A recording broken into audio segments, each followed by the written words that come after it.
Fala galera, beleza? Aqui é o Gustavo, espero que todos estejam bem. Vamos dar sequência à leitura da Bíblia em 365 dias, aqui na Bíblia 365, versão NVI. Hoje, deixa eu ver se eu estou certo aqui, tá certo. Leitura do dia 29 de junho, leitura de número 180. A porção do Velho Testamento está aqui em 2 Reis 15:1 a 16:20. No 27º ano do reinado de Jeroboão, rei de Israel, Azarias, filho de Amazias, rei de Judá, começou a reinar. Tinha 16 anos de idade quando se tornou rei e reinou 52 anos em Jerusalém. Sua mãe era de Jerusalém e chamava-se Jecolias. Ele fez o que o Senhor aprova, tal como o seu pai Amazias. Contudo, os altares idólatras não foram derrubados. O povo continuava a oferecer sacrifícios e a queimar incenso neles. O Senhor feriu o rei com lepra, até o dia de sua morte. Durante todo esse tempo, ele morou numa casa separada. Jotão, filho do rei, tomava conta do palácio e governava o povo. Os demais acontecimentos do reinado de Azarias e todas as suas realizações estão escritos nos registros históricos dos reis de Judá. Azarias descansou com seus antepassados e foi sepultado junto a eles na cidade de Davi. Seu filho Jotão foi o seu sucessor. No 38º ano do reinado de Azarias, rei de Judá, Zacarias, filho de Jeroboão, tornou-se rei de Israel em Samaria e reinou 6 meses. Ele fez o que o Senhor reprova, como seus antepassados haviam feito. Não se desviou dos pecados que Jeroboão, filho de Nebate, levara Israel a cometer. Salum, filho de Jabes, conspirou contra Zacarias. Ele o atacou na frente do povo, assassinou-o e foi o seu sucessor. Os demais acontecimentos do reinado de Zacarias estão escritos nos registros históricos dos reis de Israel. Assim se cumpriu a palavra do Senhor anunciada a Jeú. Seus descendentes ocuparão o trono de Israel até a 4ª geração. Salum, filho de Jabes, começou a reinar no 38º ano do reinado de Uzias, rei de Judá, e reinou 1 mês em Samaria. Então Manaém, filho de Gade, foi de Tirza a Samaria e atacou Salum, filho de Jabes, assassinou-o e foi o seu sucessor. Os demais acontecimentos do reinado de Salum e a conspiração que liderou estão escritos nos registros históricos dos reis de Israel. Naquela ocasião, Menahem, partindo de Tirza, atacou Tifsa e todos os que estavam na cidade e seus arredores, porque eles se recusaram a abrir as portas da cidade. Saqueou Tifsa e rasgou ao meio todas as mulheres grávidas. No 39º ano do reinado de Azarias, rei de Judá, Menahem, filho de Gade, tornou-se rei de Israel e reinou 10 anos em Samaria. Ele fez o que o Senhor reprova. Durante todo seu reinado não se desviou dos pecados que Jeroboão, filho de Nebate, levara a Israel a cometer. Então Pul, rei da Assíria, invadiu o país e Menahem lhe deu 35 toneladas de prata para obter seu apoio e manter-se no trono. Menahem cobrou essa quantia de Israel. Todos os homens de posses tiveram de contribuir com 600 gramas de prata no pagamento ao rei da Assíria. Então ele interrompeu a invasão e foi embora. Os demais acontecimentos do reinado de Menahem e todas as suas realizações estão escritos nos registros históricos dos reis de Israel. Menahem descansou com seus antepassados e seu filho Pecaías foi o seu sucessor. No 50º ano do reinado de Azarias, rei de Judá, Pecaías, filho de Menahem, tornou-se rei de Israel em Samaria e reinou 2 anos. Pecaías fez o que o Senhor reprova. Não se desviou dos pecados que Jeroboão, filho de Nebate, levara Israel a cometer. Um dos seus principais oficiais, Peca, filho de Remalias, conspirou contra ele. Levando consigo 50 homens de Gileade, assassinou Pecaías e também Argobe e Arié, na cidadela do Palácio Real em Samaria. Assim Peca matou Pecaías e foi o seu sucessor. Os demais acontecimentos do reinado de Pecaías e todas as suas realizações estão escritos nos registros históricos dos reis de Israel. No 52º ano do reinado de Azarias, rei de Judá, Peca, filho de Remalias, tornou-se rei de Israel em Samaria e reinou 20 anos. Ele fez o que o Senhor reprova. Não se desviou dos pecados que Jeroboão, filho de Nebate, levara Israel a cometer. Durante o seu reinado, Tiglat-Pileser, rei da Assíria, invadiu e conquistou Ijon, Abel-Bet-Maaca, Janoa, Quedes e Hazor. Tomou Gileade e a Galileia, inclusive toda a terra de Naftali, e deportou o povo para a Assíria. Então Oséias, filho de Elá, conspirou contra Peca, filho de Remalias. Ele o atacou e o assassinou, tornando-se o seu sucessor no 20º ano do reinado de Jotão, filho de Uzias. Os demais acontecimentos do reinado de Peca e todas as suas realizações estão escritos nos registros históricos dos reis de Israel. No 2º ano do reinado de Peca, filho de Remalias, rei de Israel, Jotão, filho de Uzias, rei de Judá, começou a reinar. Ele tinha 25 anos de idade quando começou a reinar e reinou 16 anos em Jerusalém. O nome da sua mãe era Jerusa, filha de Zadok. Ele fez o que o Senhor aprova, tal como seu pai Uzias. Contudo, os altares idólatras não foram derrubados. O povo continuou a oferecer sacrifícios e a queimar incenso neles. Jotão reconstruiu a porta superior do templo do Senhor. Os demais acontecimentos do reinado de Jotão e as suas realizações estão escritos nos registros históricos dos reis de Judá. Naqueles dias o Senhor começou a enviar Rezim, rei da Síria, e Peca, filho de Remalias, contra Judá. Jotão descansou com os seus antepassados e foi sepultado junto a eles na cidade de Davi, seu predecessor. Seu filho Acás foi o seu sucessor. No 17º ano do reinado de Peca, filho de Remalias, Acás, filho de Jotão, rei de Judá, começou a reinar.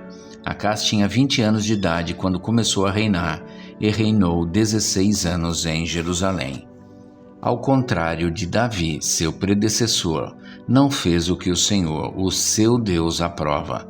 Andou nos caminhos dos reis de Israel e chegou até a queimar o seu filho em sacrifício, imitando os costumes detestáveis das nações que o Senhor havia expulsado de diante dos israelitas. Também ofereceu sacrifícios e queimou incenso nos altares idólatras, no alto das colinas e debaixo de toda a árvore frondosa. Então Rezim, rei da Síria, e Peca, filho de Remalias, rei de Israel, saíram para lutar contra Acás e sitiaram Jerusalém, mas não conseguiram vencê-lo. Naquela ocasião, Rezim recuperou Elate para a Síria, expulsando os homens de Judá.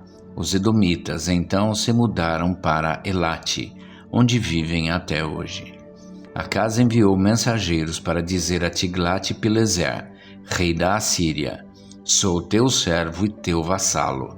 Vem salvar-me das mãos do rei da Síria e do rei de Israel, que estão me atacando. Acás juntou a prata e o ouro encontrados nos templos do Senhor e nos depósitos do palácio real e enviou-os como presente ao rei da Assíria. Este atendeu ao pedido, atacou Damasco e a conquistou. Deportou seus habitantes para Quir e matou Rezim.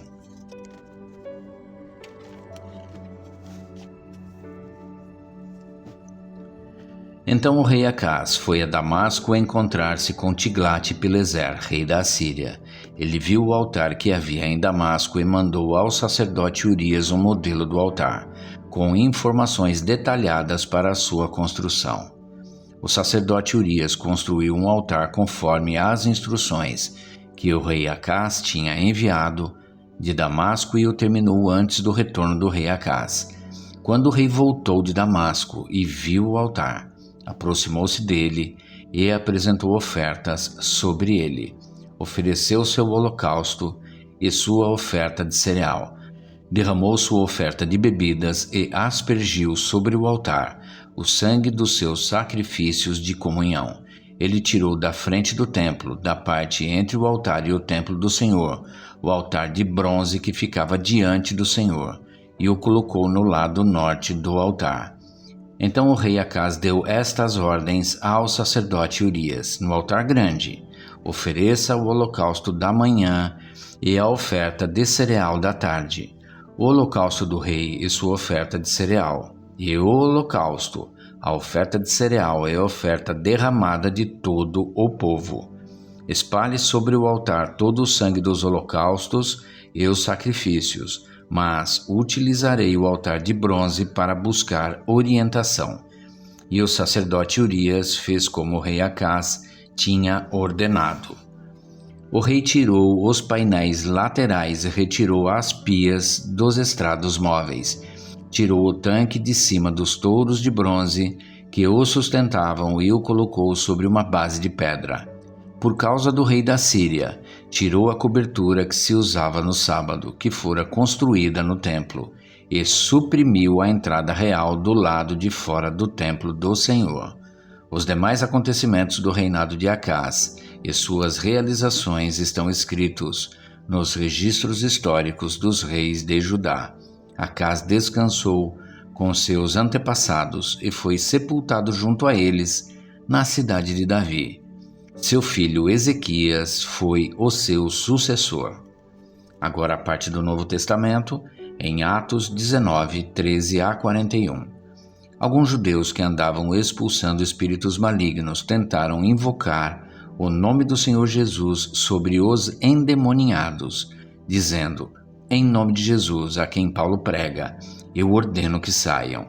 Os que estavam fazendo isso eram os 7 filhos de Seva, um dos chefes dos sacerdotes dos judeus.